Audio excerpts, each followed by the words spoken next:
एक अमीर लड़का था। उसे एक गरीब किसान की लड़की से प्यार हो गया। लड़की सुंदर होने के साथ साथ काफी समझदार थी। एक दिन जब लड़के ने उस लड़की को बताया कि वो उससे प्यार करता है और उससे शादी करना चाहता है, तो लड़की ने कुछ सोचने के बाद उस लड़के को शादी करने से इनकार कर दिया, क्योंकि वह गरीब परिवार से रिश्ता रखती थी।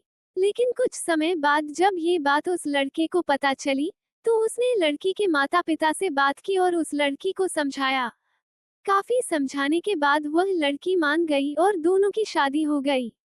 शादी के बाद लड़का उसे बहुत प्यार करता था। दोनों का दाम्पत्य जीवन काफी अच्छा चल रहा था। लेकिन कुछ महीनों बाद लड़की को चर्म रोग स्किन डिजीजेस हो गया, जिसके कारण उसकी खूबसूरती ढलने लगी। अब लड़की को ये डर भी सताने लगा कि उसकी खूबसूरती ढलने के कारण कहीं उसका पति उसे छोड़ न दे। लड़की उस चर्म रोग को ठीक करने का हर संभव प्रयास कर रही थी। समय बीत रहा था और लड़की की खूबसूरती धीरे धीरे ढल रही थी। एक दिन वो लड़का एक काम से दूसरे शहर गया। लड़का जब वहां से वापस आ रहा था, तो उसका रास्ते में एक कार के साथ एक्सीडेंट हो गया। उस दुर्घटना के दौरान लड़के की आंखें की रोशनी चली गई। इस दुर्घटना के कुछ समय के बाद उनका जीवन फिर से सामान्य और सुखी बीतने लगा। वो लड़की चर्म रोग की वजह से दिन प्रतिदिन कमजोर और बदसूरत होती गई।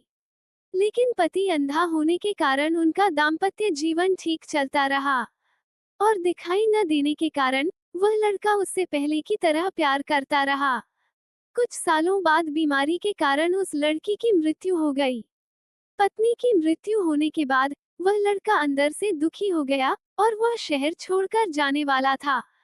तभी उसके पड़ोसी ने उसे सांत्वना देते हुए कहा, अब आप तो अपनी पत्नी के बिना अकेले पड़ जाएंगे। वह आपका काफी ख्याल रखती थी। अब आपका जीवन अंधकार में कैसे व्यतीत होगा।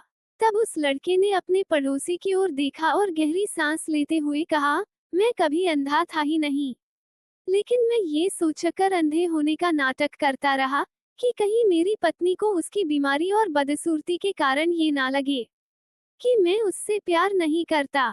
इसलिए मैं इतने सालों तक बिना कुछ कहे हुए अपनी पत्नी की खुशी के लिए अंधा बना रहा। ये बात सुनकर पड़ोसी की आंखों से आंसू छलक आए और वह लड़का वहां से उठकर चला गया।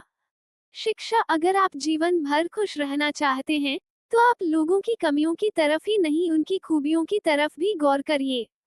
आपका जीवन आसान हो जाएगा।